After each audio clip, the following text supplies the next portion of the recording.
My brother said he would never betray family. But when our father died, he forged the will and took all the inheritance.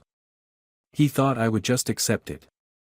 He didn't know I could play the long game. The garage had that familiar smell of motor oil and rubber that always reminded me of Dad. Standing there in the empty office, I could almost hear his voice, "Remember, Michael, family comes first. Always." The words echoed differently now, tainted by what my brother James had done. Dad had built Miller and Sons Auto Care from nothing. 25 years of sweat and determination had turned a single rundown garage into the most trusted chain of auto repair shops in Connecticut. He'd always said the business would be split between James and me when he was gone. Equal shares, he'd repeat whenever the subject came up. "You boys are both my blood." I never doubted it would happen that way. Not until the day after the funeral, when James walked into the lawyer's office wearing that pressed charcoal suit he loved so much, the one that made him look more like a Wall Street shark than a man who'd grown up learning how to rebuild engines at our father's side. The lawyer, Harrison was his name, kept glancing between us as he pulled out the documents. I remember thinking his hands seemed unsteady. Maybe he already knew what was coming. "Per the last will and testament of Robert Miller," Harrison began, his voice careful and measured, "all assets, including Miller and Sons Auto Care, associated properties, and financial holdings, are to be transferred in their entirety to James Robert Miller." The words hit me like a physical blow. I looked at James, waiting for him to show some surprise, some confusion. But his face was perfectly composed. He'd known. Of course he'd known. "There has to be a mistake," I said, my voice sounding distant to my own ears. "Dad always said." "Dad said a lot of things," James cut in smoothly. His tone was gentle, almost sympathetic, but there was something else there. Something that made my skin crawl. But in the end, he made his choice. He wanted someone with the right experience to handle the business. Experience. Right.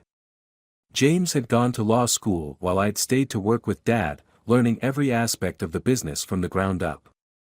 But somehow, in James's world, a law degree trumped 15 years of actual experience running the shops. I wanted to scream. To grab him by his perfect silk tie and demand the truth. But I saw the look in his eyes, that gleam of absolute certainty. He'd covered his tracks. Every I dotted, every T crossed. It was what he did best, after all. So I did something that surprised him instead. I nodded slowly, stood up, and walked to the door. "Michael?" He called after me, a note of uncertainty in his voice for the first time. "Where are you going?" I turned back, meeting his eyes. "Home. It's been a long week. Congratulations on your inheritance, James." The flash of relief on his face told me everything I needed to know. He'd expected a fight. Prepared for one. He hadn't prepared for quiet acceptance. That night, I sat in my apartment above the original Miller and Sons location, the one Dad had started with, and began to plan. James knew the law, but I knew the business. Every employee, every supplier, every regular customer. I knew which contracts were solid and which ones were held together by nothing but Dad's handshake and reputation. Most importantly, I knew James's weaknesses. My brother had always loved the idea of being rich more than the work of building wealth. He'd watched Dad's success from the sidelines, dreaming of the day he could access all that money without having to get his hands dirty. Now he had it, and I knew exactly what he would do next. I just had to wait and let him do it. The changes started small. James hired a business consultant, some slick guy from New York who'd never touched a wrench in his life. Within a month, they'd implemented a new computerized booking system that none of our older customers could figure out. The personal touch that had built our reputation was replaced by automated emails and generic service reminders. I watched from my apartment as our regulars started taking their cars elsewhere. Mrs. Henderson, who'd been coming to us since I was in high school, waved sadly at me one morning as she drove past to the competitor down the street. Mr. Rodriguez, whose entire taxi fleet had been serviced exclusively by Miller & Sons for a decade, stopped by personally to tell me he was switching providers. "It's not the same without you and your father," he said, shaking his head. "That new system lost 3 of my appointments last month. I can't afford those kinds of mistakes." I listened, sympathized, and quietly kept track of every customer we lost. James didn't notice, he was too busy redecorating the main office. The old photos of Dad with his first employees came down, replaced by abstract art that probably cost more than those employees made in a year. The break room where Dad used to share coffee and stories with the mechanics was converted into a modern conference space that no one ever used. Then came the loan. $5 million, secured against the business assets. I found out through Tony, our parts manager, who'd overheard James talking about it on the phone. The money vanished quickly: a new house in Westport, a Mercedes SUV for his wife, private school tuition for kids who weren't even born yet. "Your brother's burning through cash like he thinks it grows on trees," Tony told me one evening, his voice low even though we were alone. "Half the suppliers haven't been paid in 60 days. We're running on credit and reputation, and the reputation ain't what it used to be." I nodded, keeping my face neutral. "That must be tough." "Tough? It's a nightmare. And now he's talking about bringing in some corporate management team, probably gonna clean house of all the old crew." Tony hesitated. "Listen, Mike, if you were thinking of starting your own shop, well, you know where to find good people." I thanked him for the information and filed it away. The pieces were falling into place faster than I'd expected. James was following the same pattern he'd shown our whole lives: grab everything he could, as quickly as he could, never thinking about tomorrow. The next step was delicate.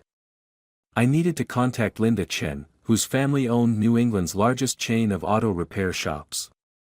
They'd been trying to buy us out for years, but Dad had always refused. "You don't sell family," he'd say. The irony of that statement wasn't lost on me now. Linda agreed to meet me for coffee in Hartford. She was exactly as I remembered: sharp, direct, and always looking for an advantage.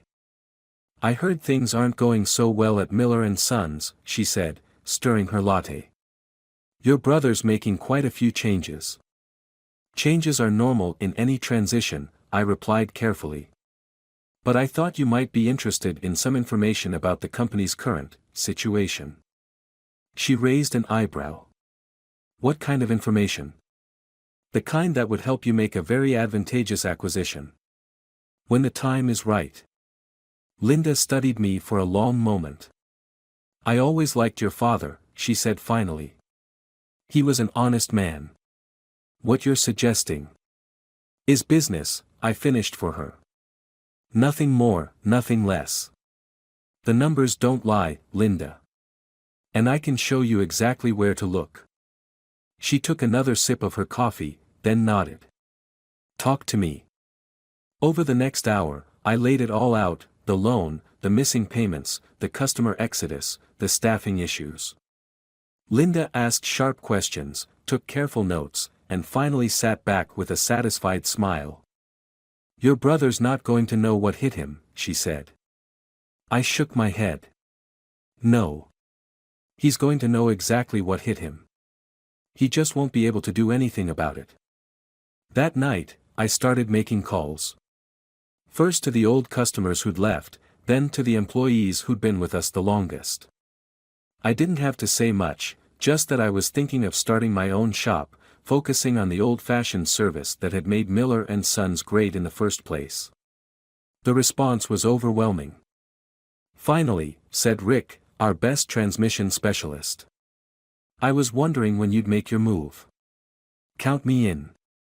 By the time I was done, I had commitments from 15 of our most experienced staff members.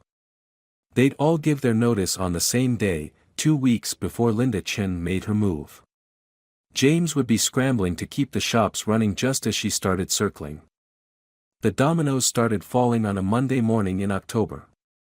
I remember because the trees along Main Street were showing their fall colors, bright reds and golds that reminded me of Dad's favorite season. James was in his new office, probably planning his next luxury purchase, when the resignation letters started arriving. First came Tony from parts, then Rick and his entire transmission team. By lunch, the service managers from 3 locations had quit. James called an emergency meeting, offering raises, making promises, but it was too late. These people had worked with Dad for years, they knew the difference between genuine leadership and desperate manipulation. I waited until the following week to open Miller Auto Works. The name was close enough to make the connection clear, but different enough to avoid legal issues. James's lawyer sent a threatening letter about trademark infringement, but I had anticipated that. My response, drafted by a sharp IP attorney I'd consulted months earlier, shut them down completely. The real beauty of it was watching James try to handle everything at once. New hires needed training, but he'd lost all his experienced staff. Customers were angry about delayed repairs, but he couldn't explain why his best mechanics had suddenly left. Suppliers started demanding payment on outstanding invoices, but the bank was asking questions about the loan payments he'd missed. Linda Chen waited until James was at his most vulnerable before making her move. Her offer was insultingly low, about a third of what the business had been worth when Dad died. James tried to negotiate, but Linda had all the leverage and she knew it. I'd made sure she knew exactly how desperate his situation was. The final blow came from an unexpected direction. One of James's new managers, trying to cut costs, had started using cheaper replacement parts without informing customers. When the story hit the local news, our family's reputation for honesty and quality, built over 25 years, crumbled overnight. I was in my new shop when James finally came to see me. He looked different, older, somehow. The perfect suit was wrinkled, his tie loose around his neck. He stood in the doorway of my office, staring at the familiar photos I'd hung on the walls, Dad with his first crew, Mom cutting the ribbon at the opening of our second location, the 4 of us at the company picnic this summer before she got sick. "You did this," he said quietly. "All of it. You've been planning it since the day of the will reading." I leaned back in my chair, Dad's old chair, salvaged from storage where James had thrown it. "No, James. You did this. I just helped everyone see who you really are." Dad wanted me to have the business, he insisted, but there was no conviction in his voice. "Dad wanted us to have it together," I corrected him. "But you couldn't share, could you? You had to have it all. Just like when we were kids, remember my 10th birthday? When you convinced me to trade my new bike for your old baseball cards?" "That was different," he protested. "We were children. The pattern wasn't different. You've always taken what you wanted, consequences be damned. Only this time, the consequences caught up with you." He slumped into the visitor's chair, looking defeated. "What am I supposed to do now? The bank's threatening foreclosure, Linda Chen's offer barely covers the loan, everything Dad built. Everything Dad built is right here," I gestured around the shop. "The people, the principles, the dedication to doing things right. You threw all that away for quick cash and status symbols." James stared at the floor for a long moment. When he looked up, there were tears in his eyes. "I really screwed up, didn't I?" "Yes," I said simply. "You did. Can you help me fix this?" I studied my brother's face, searching for any sign of the genuine remorse I'd always hoped to see. But all I could find was the same self-interest as always, now tinged with desperation instead of arrogance. "I'll make you a deal," I said finally. "I'll buy Miller & Sons from you, at fair market value, before you ran it into the ground. Enough to pay off the loan and leave you something to start over with." His eyes lit up with hope, but I wasn't finished. "But there are conditions. First, you sign a notarized confession about forging Dad's will. I won't use it unless you try to challenge the sale or smear the family name. Second, you leave Connecticut. Start fresh somewhere else, away from the relationships you've poisoned here. You want me to admit to a felony? His voice cracked. That's blackmail. No, it's insurance. And it's non-negotiable. I pulled a folder from my desk drawer, the paperwork already prepared, just as I'd known it would be needed. Your choice, James. Take the deal or take your chances with Linda Chen and the bank. He stared at the folder for a long moment, then reached for a pen. An hour later, I watched from my office window as James walked to his car. He moved slowly, like a man much older than his 38 years. Just before getting in, he turned and looked up at me. For a moment, I saw a flash of the brother I used to know, the one who taught me to ride a bike before tricking me out of it, who helped me with my math homework before stealing my college fund. Then he got in his car and drove away. I sat in Dad's old chair, surrounded by the photos and memories he'd cherished, and opened the bottom drawer where I kept a bottle of his favorite whiskey. As I poured 2 glasses, one for me, one for Dad, I thought about what he would say if he could see us now. The business would recover. I had the skills, the people, and the determination to rebuild everything James had damaged. In time, the Miller name would again stand for quality and trust. I'd won, completely and utterly. So why didn't it feel like victory? My phone buzzed, a text from Sarah, my wife. Coming home soon. The kids are asking for their bedtime story. I looked at the whiskey glasses on my desk, then at Dad's smiling face in the photos on the wall.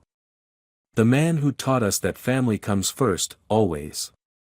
I'd protected his legacy, his reputation, his life's work. But I'd lost my brother in the process. Maybe he'd been lost long before, corrupted by greed and entitlement. Or maybe I'd been so focused on justice that I'd forgotten about mercy. As I packed up to head home, I noticed an old photo I hadn't seen before, tucked behind some files. James and me at the grand opening of the 3rd location, arms around each other's shoulders, grinning like we could take on the world together.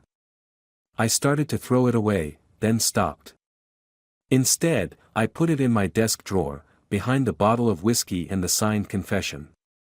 Some memories are worth keeping, even if they hurt. The next morning, I'd start the work of rebuilding Miller & Sons, this time with a team that shared Dad's values. The name would mean something again. But that night, driving home to my family, I couldn't shake the image of James's face as he signed away his future. The look in his eyes wasn't just defeat, it was recognition. He'd finally understood what Dad had tried to teach us, that trust, once broken, is harder to repair than any engine. I'd won the game he started. Protected what mattered. Made him face the consequences of his choices. Now I just had to live with my own.